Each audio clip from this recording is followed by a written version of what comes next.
It was a cold winter morning in Greenland. Snow blanketed the mountains, and a quiet airfield sat still, its silence broken by the distant hum of an approaching jet. A sleek, private plane glided smoothly onto the runway, leaving a trail across the untouched snow. As the aircraft came to a halt, the door opened, and Donald Trump Jr. stepped out, dressed sharply, his breath visible in the icy air. The people of Nuuk, Greenland's small yet bustling capital, were buzzing with curiosity. Word of his arrival had spread fast, sparking whispers of his father's past proposal to purchase Greenland, a bold idea that had stirred controversy around the world. Why was he here now? What was his intention? As Trump Jr. walked down the steps of the plane, his warm smile did little to quell the speculation. Not long after landing, he made his way into the heart of Nuuk. The colorful Scandinavian-style houses stood against the stark white backdrop, painting a striking picture of life in this Arctic land. He walked through the streets, pausing to greet locals with handshakes and casual small talk. His demeanor was calm, approachable even, yet his purpose remained unclear. Later that day, in a modest conference hall, Trump Jr. sat face-to-face with Greenland's local leaders. The atmosphere was heavy with unspoken questions as he began to speak. "I'm aware of the history tied to my father's proposal," he started, his tone steady but earnest.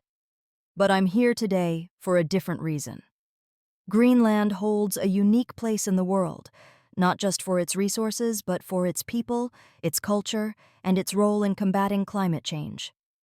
I want to explore how we can work together to build something that benefits everyone." The room remained silent for a moment, then murmurs of cautious agreement rippled through the crowd. Some leaders nodded, intrigued by his words, while others exchanged skeptical glances. There was no denying the weight of what he had just proposed, but it was too soon to judge his true intentions. After the meeting, Trump Jr. requested to visit one of Greenland's iconic glaciers. He stood at the edge of the vast ice field, his gaze fixed on the shimmering blue ridges that stretched endlessly into the horizon. The wind bit sharply at his face, yet he stood still, as if absorbing the sheer magnitude of the landscape before him. "This glacier is part of our identity," said his guide, a local environmentalist. "But every year, it shrinks a little more. Climate change doesn't just threaten the ice, it threatens our way of life." Trump Jr. lowered his binoculars, his face thoughtful. "How much time do we have?" he asked quietly. The guide hesitated before replying, "Not enough." For several moments, Trump Jr. stood silently, his mind clearly turning over what he had just heard. He seemed genuinely affected by the vulnerability of the environment and the people who called this land home. As the sunlight reflected off the ice, his expression softened, almost as if he had found a newfound sense of purpose. On his final day, he held a press conference in the center of Nuuk. Locals gathered cautiously, many curious about what he would say. He stepped up to the microphone, his breath visible in the crisp Arctic air. "Greenland is unlike any place I've ever visited," he began. "Its beauty is unmatched, but its challenges are significant. This visit has been about listening, learning, and understanding the people and the land. My hope is that this can mark the beginning of meaningful collaboration."